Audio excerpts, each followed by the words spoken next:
Fate. In adventure and role-playing games, it is almost without exception a concrete and inescapable force. There are some games though that give players incredible freedom of choice to escape the fate of having only one possible ending to the story and a mere handful of ways to get there. Fable is one such game. The possibilities range far beyond just a couple of moments during the plot where you pick either a good or evil option. The amount of choice is actually quite staggering now that I look forwards on this top 100 list of mine and compare to upcoming titles. This might just be the most flexible game in terms of character development that ended up on the list. Deep personality and freedom of choice aren't the only things this fantasy role-playing game has going for it, so let's take a look at what made this game a success and one of my personal favorites. Before we get to the really good stuff, there's something you ought to know. This is an unusual game. There's a real weirdness about it that initially made me think, what on earth am I playing right now? Its style sort of takes a bit of getting used to, at least for me it did.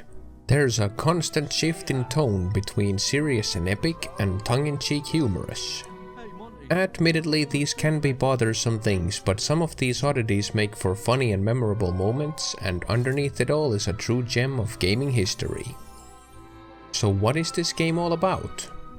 Fable takes place in an imaginary world called Albion, which is kind of like our world from a few hundred years ago, except wondrous creatures and magic are commonplace.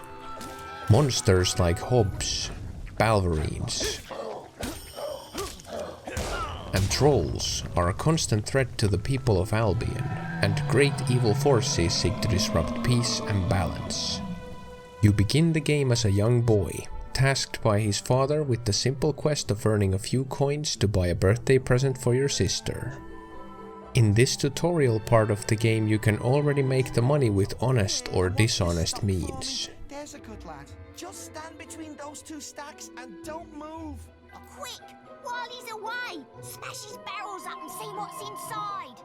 Regardless of how you choose to make your coin, this day of celebration comes to a quick halt though, as your village is attacked by bandits.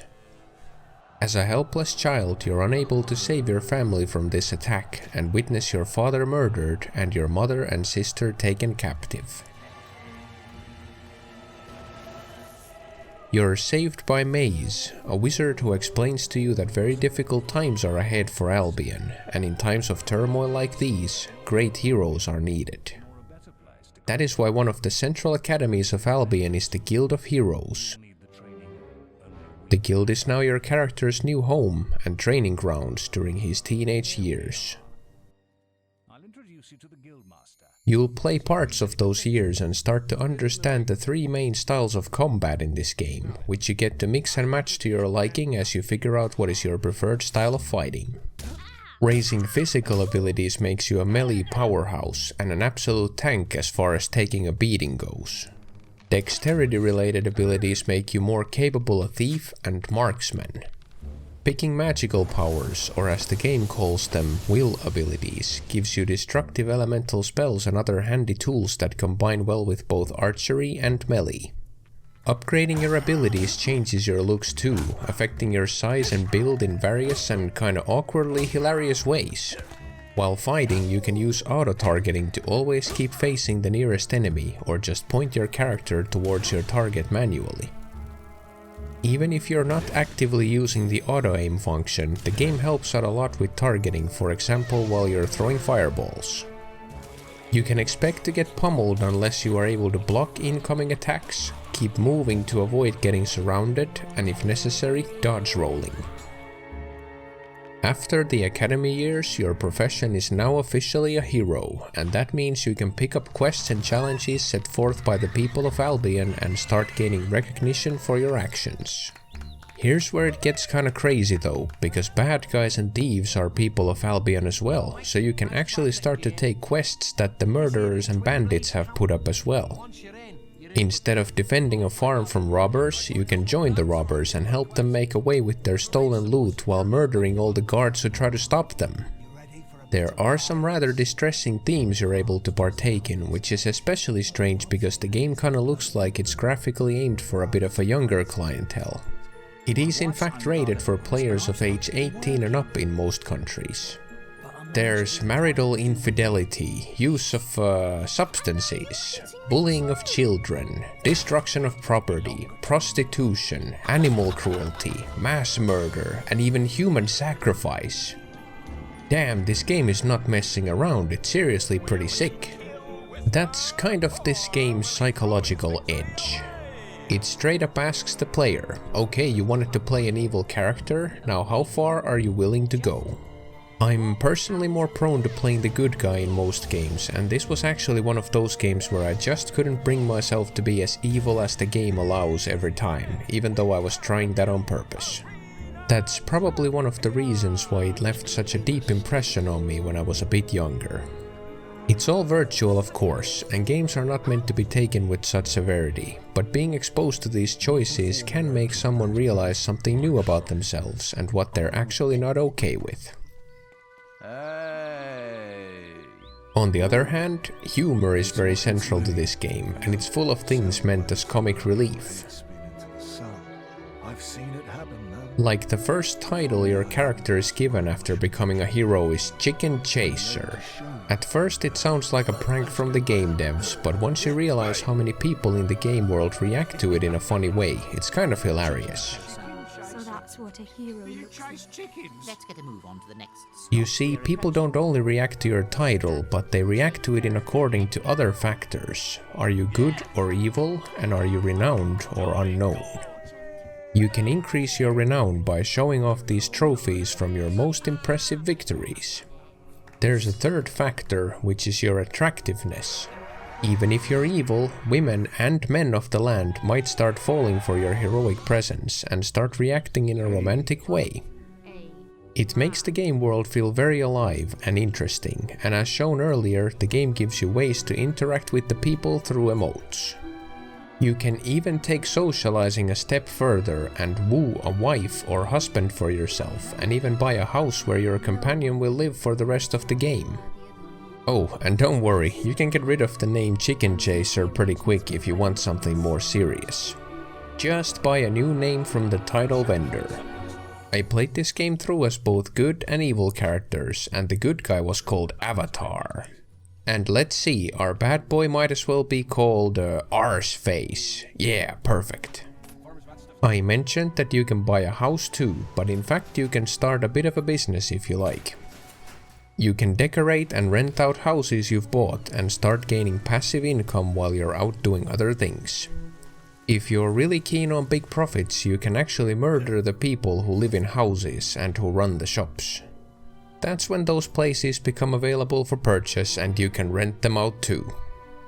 Of course you have to pay a hefty fine for the murder, or the guards will forever chase you and try to kill you, but still it's gonna be big income later on. Damn, this game is messed up, man. It ain't all about running around experimenting with the game world though. There's a main plot as well, which revolves around you, your sister and your mother, as well as a feared and dastardly former hero known as Jack of Blades. This masked madman has his fingers in everything and wields terrible otherworldly powers and an appetite for destruction and despair.